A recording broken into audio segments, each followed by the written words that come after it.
This conference will now be recorded.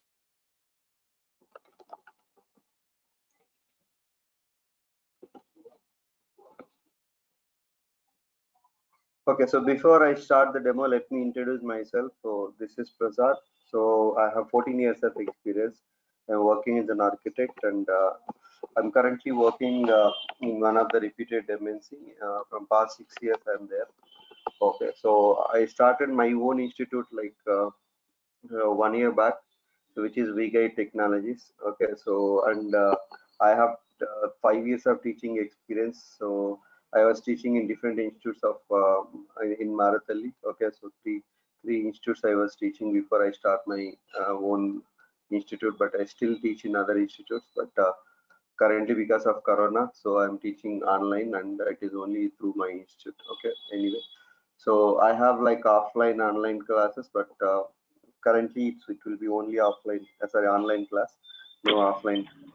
Okay, so Oh, yeah, that's how it is. So before I start the demo, Nitin, could you introduce? yeah, hi. My name is Nitin. Yeah. Uh, Actually, I'm from Hyderabad. I Mm-hmm. pursued my BTech ECE in KPIT Engineering College. Oh, okay. No, I That's thought my you were thought. from, you are currently in US. Am I correct? I'm not. No. Yeah. Actually, I'm currently in Australia, brother, not US. Oh, not in US. Okay. Yeah. Fine. Okay. I'm not sure how the timings would be. What's the time now there? It's 1:10, brother. 1:10 p.m. Oh, PM. Huh? Oh, 1:10 Yeah. PM. Okay, that's fine. Afternoon. Fine. Okay, no issues. Okay, fine. So I think the classes would be at 7 a.m. So it would be like Uh, yeah, yeah, no if you problem, bro. sure. So I think there is one more participant which is Raghu, and he introduced already, and he is again like he passed out in 2014 BTech background. He is currently working uh, as a C++ developer. Okay, so Oh, anyway, great. yeah. Sure that. So let me start the demo. So DevOps demo. Fine. So Okay. yeah. So you can go on mute, and in case of any questions, and you can definitely unmute and talk to me so that it would be very much clear. Okay. Yeah, okay. So yeah, sure. Thanks. So now, whenever we are trying to learn any technology or any concept, any language, whatever, first of all, we need to understand what is it. Okay. So why do we need to learn that? Okay. So like the same way, so why DevOps? Okay, so let us try to concentrate on that. Fine, that's a more important one, right? So let us try to concentrate on that. Now, it will be kind of a theory initially, so but that is very much important. We should understand that. Okay, so whenever we are working on any organization, definitely we work on projects, right? So these projects, where do you get from?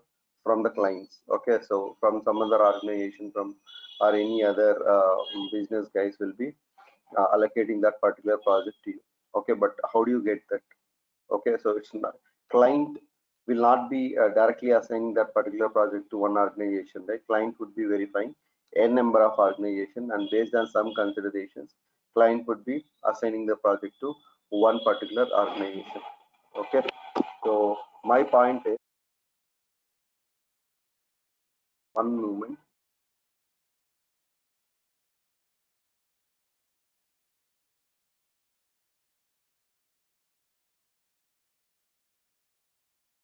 Okay, so my point is on what basis they allocate the project to any one of the organization. So I would say these are all the considerations. Definitely, it should be cost effective. Okay, again,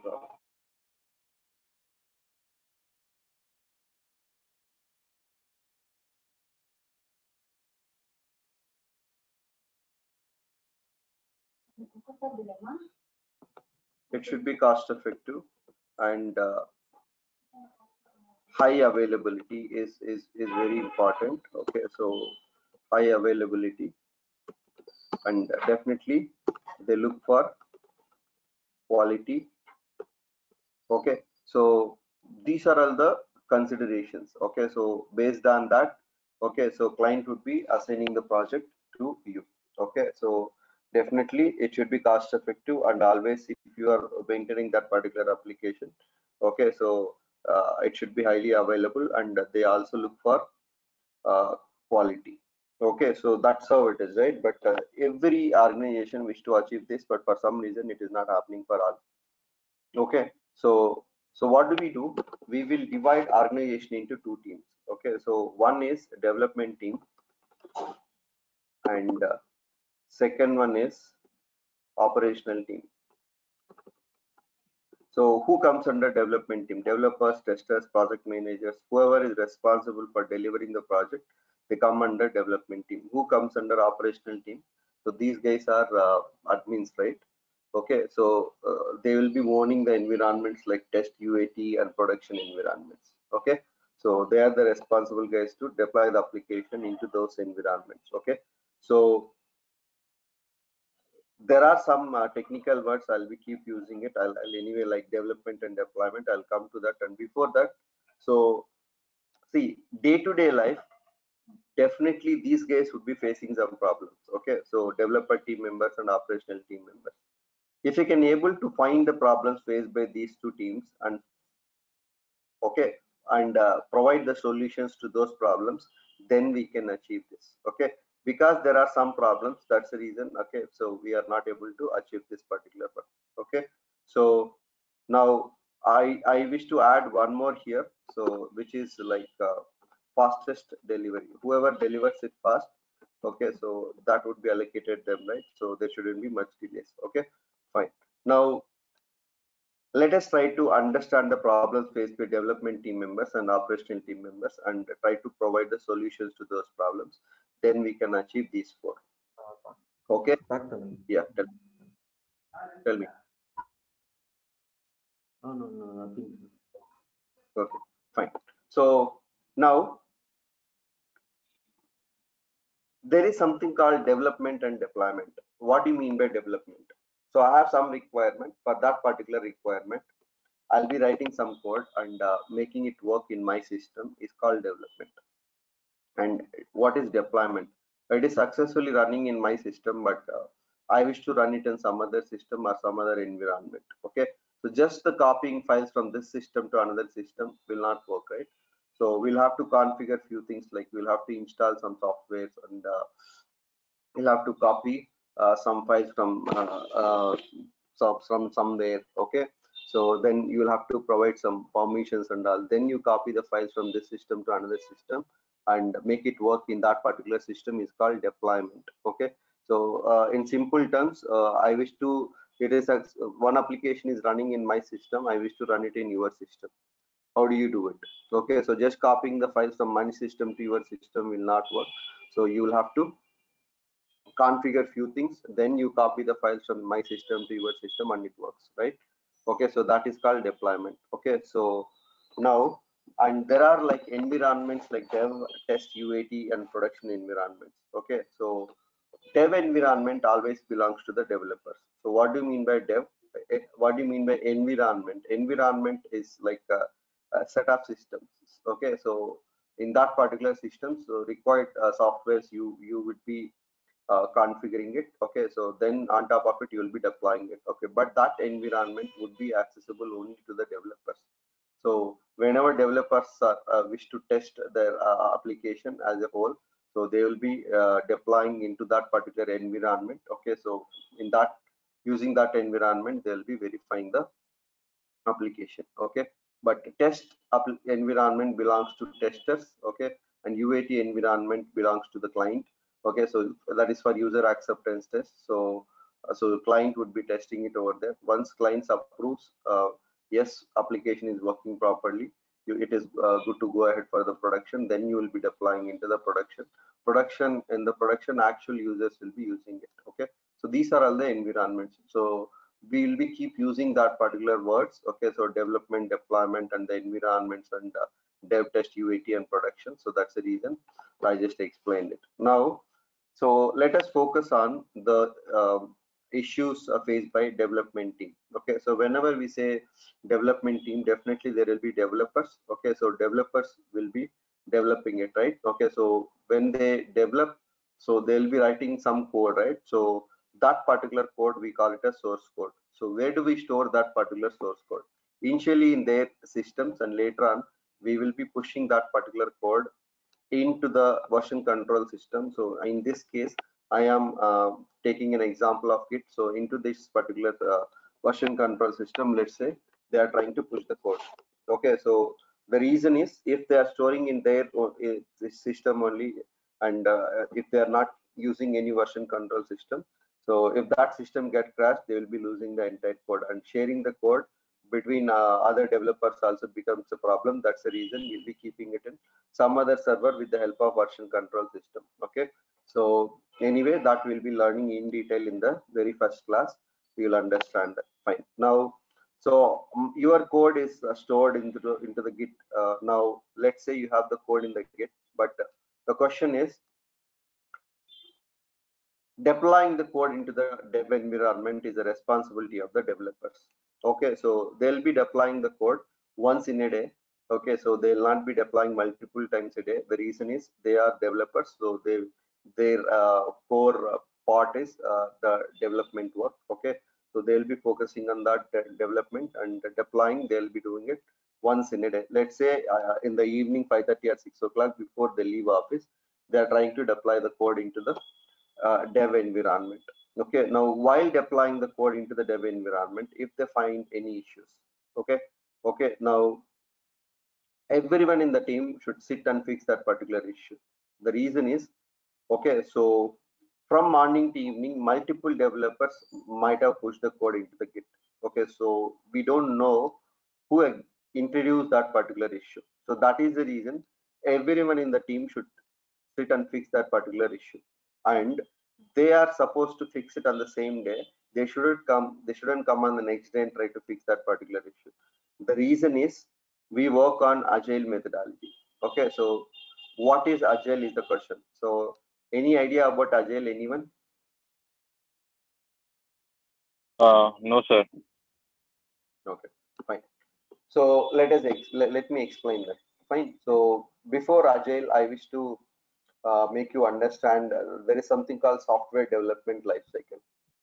So what is so that we also call it as SDLC, so software development life cycle. So why do we need that is, so there will be requirements, right? So definitely whenever you say any project, there will be some requirement. For that particular requirements only, we'll be writing the code.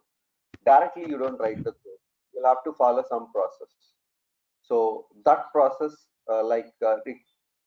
it involves so many phases, right? So gathering the requirements, analyzing the requirements, designing, development, okay, testing, okay, like that you'll have so many phases. Okay, so you'll have to follow this particular phases. So if you don't follow the phases, then directly if you write the code and try to work on the project, so definitely there will be some consequences. Okay, so it might not be successful. That is the reason you will have to follow software development life cycle. So like I said, in the SDLC, you'll have all these phases, but these phases can be implemented by using different methodologies, and two of the popular methodologies are waterfall model and agile methodology. Okay, so we'll first talk about waterfall model, then we'll go to the agile. So in the waterfall model, what exactly you do is, you execute phase by phase manner. So initially it is like you gather the requirements, then you analyze requirements. Okay, so then you design it for all the requirements. So it is like one phase fall into the next phase. You completely finish one phase of SDLC, then only you move to the next phase. That is what waterfall model says. Okay, so let's say there are 100 requirements, you gather all the requirements, then you analyze all the requirements, then you design for all requirements, then you develop for all requirements. Okay, now according to this, when do we get the testing phase? Let's say the project duration is 12 months. Okay, so when do we get the testing phase? Around 10th month or 11th month. Okay, so till that time, so usually after testing only you go to the client and ask for a feedback, right? Now in the 10th month or 11th month, if you go to the client and ask for a feedback, if client says this is not what I have expected, I want these changes. If those changes are minimal, not an issue. If those changes are major, then you will not be in a position to work on those changes. The reason is you are in end of the project, and also you might have spent all the money. Okay, so that is the reason most of the cases like waterfall model is going to be failed. Okay, so now what is uh, the how do you solve this particular one? Okay, by using agile methodology. Okay, what exactly agile says is, do not take all the requirements at a time, don't take all 100 at a time. Okay, so you work like 10, 15, 5, or you take only few requirements and try to implement and try to execute these phases, okay, for these requirements only, and you will have to finish in short duration. Okay, like that short duration will be like 2 weeks, 3 weeks, or 4 weeks. That duration we call it as sprint actually. Okay, so within that particular duration, so you will have to implement these requirements. Okay, so all the SDLC phases for these requirements you will be implementing it. Okay, so that's how it is. So now in this 2 weeks, so I'm just saying 2 weeks, right, or 2, 3, or 4 weeks, right, this we call it as sprint. So at the end of that particular duration, you actually take a feedback from the client. Since you are taking a feedback after end of this particular period, like when you compare with waterfall model, in the waterfall model you are actually taking the feedback in the end of the project, but whereas in the agile methodology, every 2 weeks you are taking the feedback. So if client says after that particular period, this is not what I have expected, I want some changes, even though those changes are major, definitely you can accommodate those changes.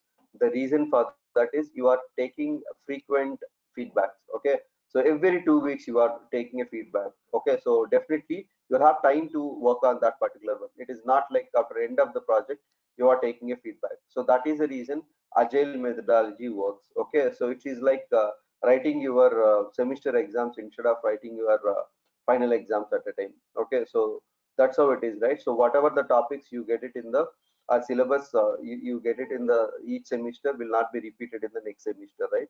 So that's how it is, right? So the same way here also agile methodology works. Okay, so now when we say agile, so I said 2 weeks, 3 weeks, or 4 weeks. Most of the time we work on 2 weeks, 3 and 4 are almost a month. So that's the reason we don't work on 3 or 4 weeks. Okay, so we work on 2 weeks. When you say 2 weeks, it's actually 14 days. So in that 14 days, weekends we don't work. So then we have 10 days only, right? So in that particular 10 days, one day is required to take a feedback from the client. So then it becomes 9 days.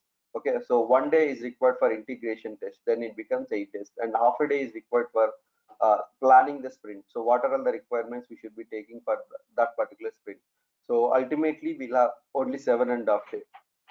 Within this 7.5 days, we will have to execute all these phases for the requirements which we have taken for that particular sprint. So we have very less time. So that is the reason. Let's come back to this particular issue. One moment.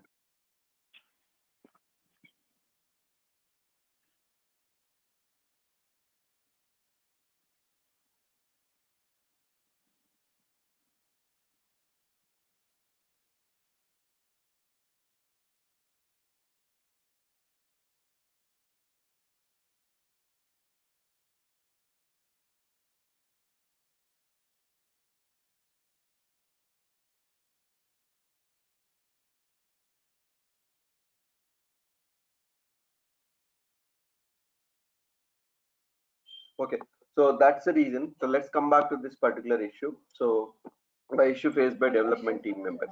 I was saying they are supposed to deploy the code into the dev environment once in a day. So they are doing it, but when they find any issues, they should fix it on the same day. So they shouldn't come on the next day and try to fix that issue. The reason is we work on agile methodology. So we have very limited time, right? 7.5 days. So if they're coming on the next day and try to fix that issue, until that issue get fixed, others would be ideal, right? Okay, so we are not supposed to waste the time. So since we are working on agile methodology, so that is the reason. So let's say they were there in the office till 9:30 or 10 o'clock. Okay, and the next day definitely they'll come late to office, right? 1 hour, half an hour, or whatever. Let's say if there are 6 developers, each guy is coming minimum 1 hour late, then it becomes 6 hours, right? So 6 hours we are losing it. Okay, so if this is happening one day, we can adjust. But if this is keeps happening, then what will happen? So we can't deliver it. Correct, right? So forget about fastest delivery, not even delivery. Okay, so that becomes a problem. So, but that is what client is expecting. Okay, so that is an issue. Fine. So now let us focus on operational team members issues. Okay, so any questions till now? No, sir. It's okay. Yeah. So let us focus on operational team members. I said these guys are admins. They'll be owning the other environments except like I would say test or sit or UAT or production environments. Okay. So even though what do you mean by owning the environments is they are the responsible guys to deploy the application into those environments. But even though they are owning that environment, there are some configurations related to application. Only developer would be knowing it.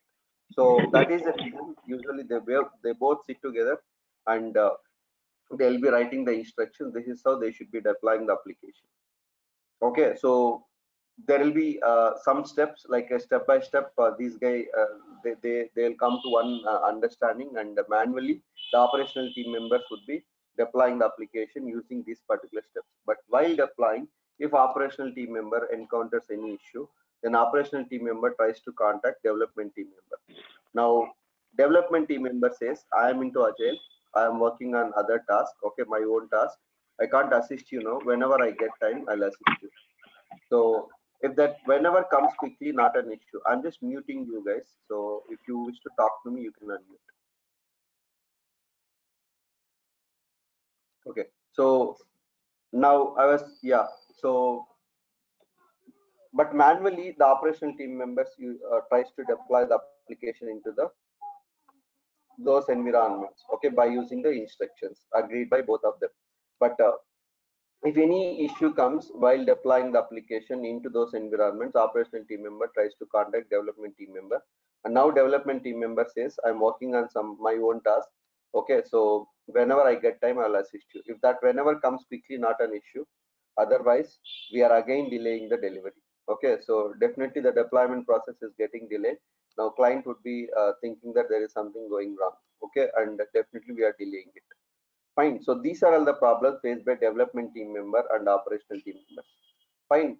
Now we need to find a solution to this problems. Okay. Now the solution is if the development team member and operational team member communicate and collaborate with the help of automation tools. Automation tools.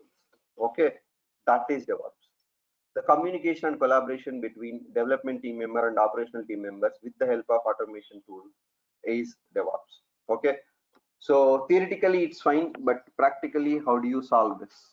Okay, so we are seeing communication collaboration that is already happening, but what is not happening is automation. Okay, so we are not automating, we are doing everything manually.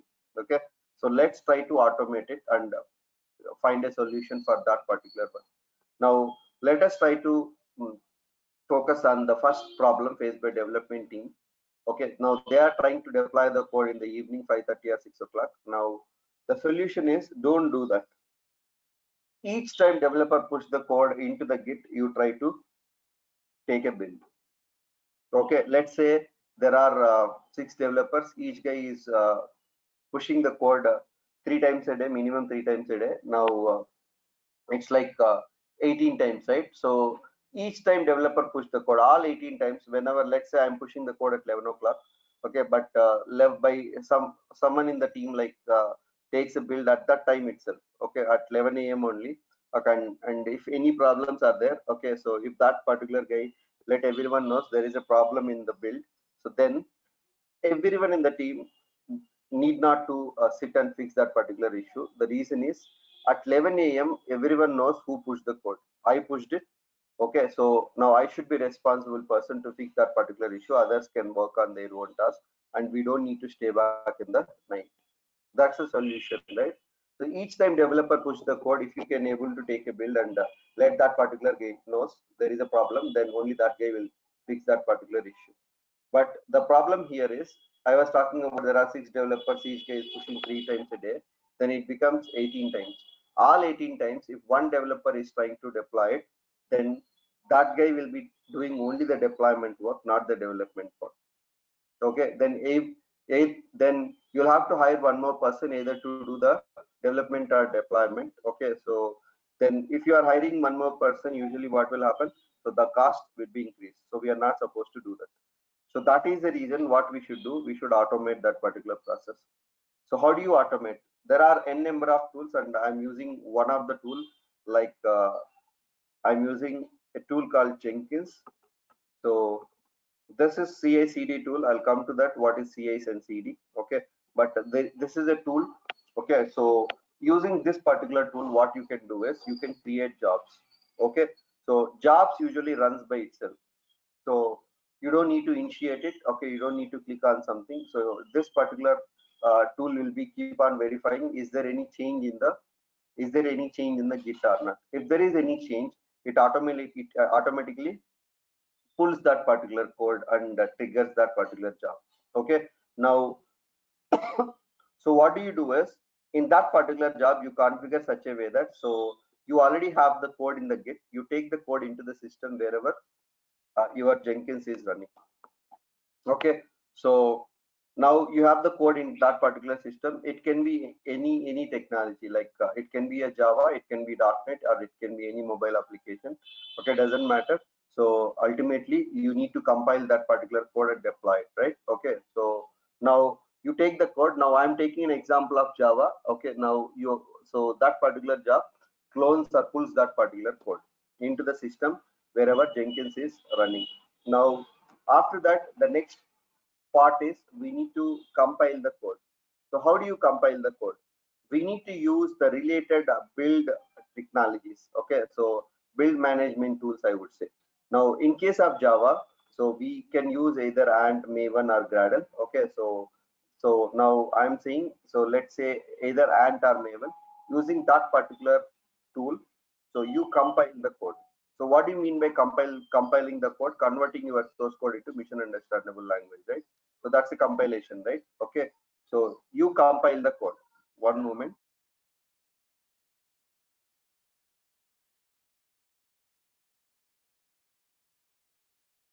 Yeah, so you compile the code. So after compiling the code, so there is a tool called you or else there is something called unit testing. So unit testing is usually written by the developers. So it is not a functionality test, it's a function test. So you developers usually write some unit test cases. Okay, so that is actually required to verify the functions. Like let's say there is a function called add a comma b. So you'll be passing like add 2 comma 3. So you expect 5. If you get 5, then that is pass. Otherwise it would be fail, right? Like that you write the unit test cases. Okay, so then that unit test cases can be tested over here. Okay, so you can configure that unit testing as well. Okay, with the help of Ant or Maven. Okay, so then there is a tool called SonarQube. Why do we need this particular tool? Is it's a static code analysis tool. So what do you mean by that? So to verify the code quality, so we use this particular tool. What do you mean by code quality? See, there will be usually like multiple developers works on the project. It's not only one developer, multiple developers will be there, but each guy will be having different experience. Okay, so don't expect that everyone would be writing proper performance oriented code, right? Okay, so then someone has to review it. So usually there will be a tech lead or team lead or someone, they will be reviewing it, or peer review will happen, but that happens manually. Okay, but manually, whenever you're reviewing it, each line by line, it is impossible to verify, right? Usually it's like 10 to 15 lines and all fine, but when you say project, definitely there will be multiple lines of code. Okay, so that's the reason, if instead of that particular, see, manually also we can definitely review it, but if something is happening automatically, then we can save that particular time also, and it would be accurate. So that is the reason we could use this particular tool and verify the code. Okay, so, and if there are any deviations, so it's actually captures that particular issues, and it records in that particular tool. Okay, so that developers can verify that particular issues and they can rectify it. Okay, so in this process we can also use the Sonar Cube as well. Fine, so that's how it is. And after that, you would be generating the archive files. Like in case of Java, it will be like jar, var, or EAR files. Okay, so, and it's why do we need these particular files? So let's say I have like 100 files, so I wish to share that 100 files to some other server. What do? So you have some kind of compression mechanism, and you will convert that to a zip file and something, right? And you share that file to them, to that particular server.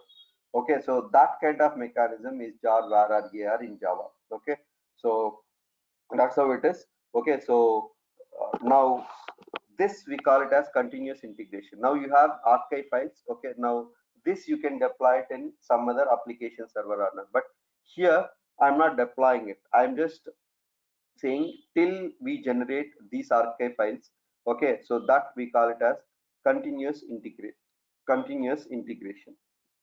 Okay, so this particular process, so when exactly we are doing this particular process, each time developer push the code, we are doing this continuous integration. Okay, so if anything goes wrong while doing this particular process, you will be sending a notification to the development team members so that they can fix that particular issue. That is what is continuous integration. Okay, so if 100 times developers are pushing the code, all 100 times automatically this gets triggered. Okay, and if there are any deviations, so everything it will be done. I mean, like it compiles the code, unit test the code, Sonar Cube. Okay, if there are any automated test cases also, you could configure that as well. Okay, then you can generate the jar files, var files, or EAR files. So this we call it as continuous integration.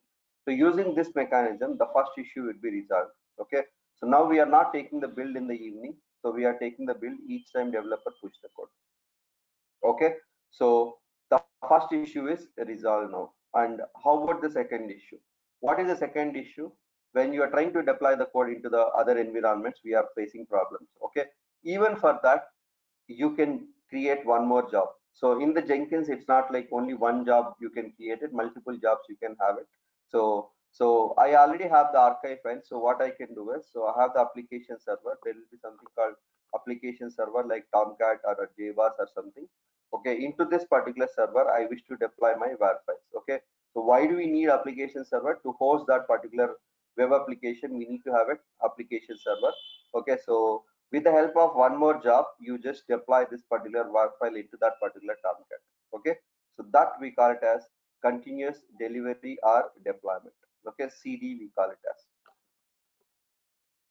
Okay, so that is to deploy it. Now using this particular mechanism, is even this issue is also resolved. Okay, if any issue comes in the first run, only it gets rectified, right? And the second run, I mean, next time onwards, you don't find any issues. Okay, so this is how we could resolve it. Fine, so those two issues. Now in this process, so we will learn Git, and we also learn shell scripting. Okay, first Linux commands. So Linux shell scripting. Okay, then Git, then Java basics, Node.js basics. So the build and release part of it. Okay, then Ant, Maven, then Sonar Cube, then the Tomcat, then Jenkins. You will be learning. Okay. So any questions till now before I proceed further? No questions, sir. Okay. No questions. Okay. So now let me. Okay, fine. So now this entire stuff will do it in Windows and as well as Linux environments. Okay. So now there is something called Docker. So we'll learn that as well. So what is Docker? So using Docker, we create containers. Okay, so container is kind of a placeholder for the deployment. Okay, so what you can do is it's like you could deploy your application in that particular container. So you can think a container like your virtual machine. So but when you compare with virtual machine required an extra operating system. Okay, so if there are 10 virtual machines, so you need 10 operating systems. But whereas when you use a container, so container doesn't require an extra operating system. It uses your existing system operating system. And there are two ways of deployment. One is by using virtual machine and also by using Docker containers. Okay, so and there are other usages also by using Docker containers. So we'll be learning that particular part definitely, like how to create containers. Okay, so and how to uh, uh, manage your containers and all. Okay, so like there will be creating images and all, and you will also push that images into Docker Hub also, manually automation, everything will be doing it.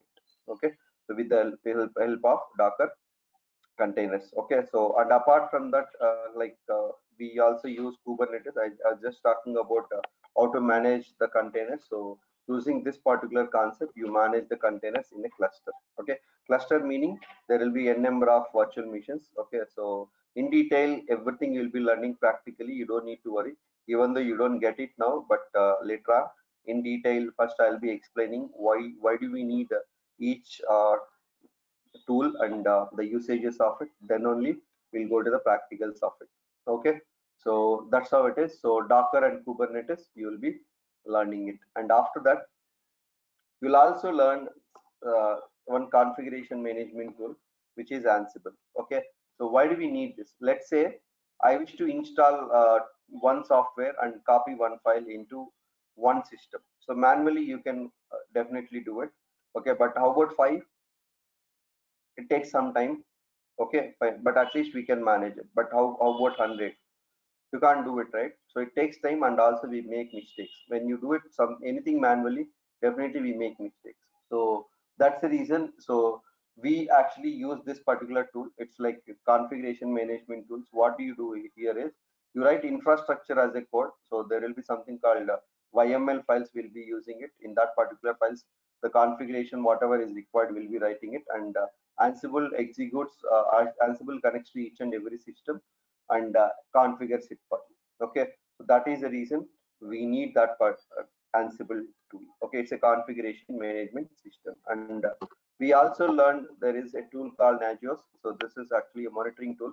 So to monitor any of the servers and services, so we'll be using Nagios. Okay, so manually monitoring each and every server is definitely difficult. Okay, so that's the reason automatically you can monitor it. If something goes wrong, it notifies you. So we'll be learning Nagios for the monitoring. Okay, monitoring meaning whether my server is working or not, or any of the service is working or not. To get to know, we use Nagios.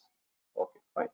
So apart from that, see all these things. Okay, whatever the process I'm talking about, so we could do it in on-premise servers, meaning company owned servers, or somewhere in the cloud. When you say somewhere in the cloud, there are n number of cloud platforms. Okay, like AWS, Azure, okay, which is Microsoft one, and AWS is Amazon, and we have Bluemix, okay, CenturyLink, so many are there. But AWS is like 95% of the market is occupied by AWS, so that's the reason we'll be learning AWS, but not all the services as part of this course.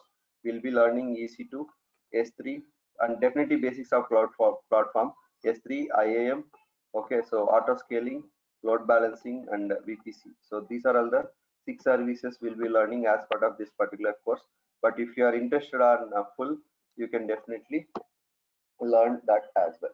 Okay, so uh, that is how it is. Okay, so now these are all the it's like this. So if you are if only DevOps you need it, okay, so the syllabus will be like this. So DevOps includes whatever I just explained, okay, including Kubernetes. Okay, so that is what it is. So if it is only DevOps, it is actually 14,000, and DevOps plus Kubernetes is actually 16,000.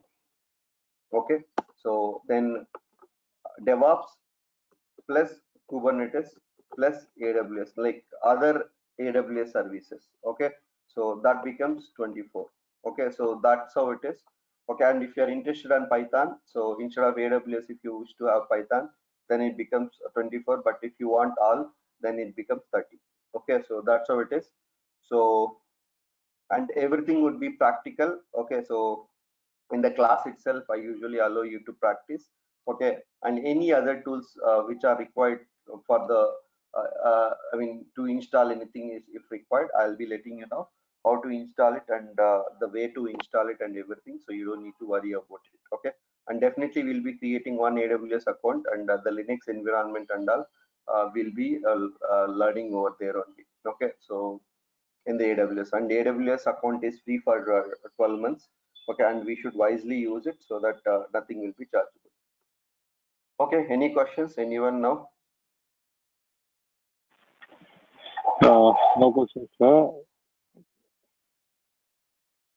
Yeah.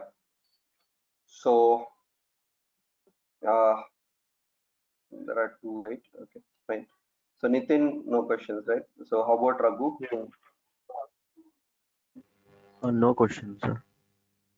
Okay, fine then. So tomorrow, just let me know. So whether you are interested or not. So tomorrow will be the first class at 7 a.m. Will be starting, and the link will be the same.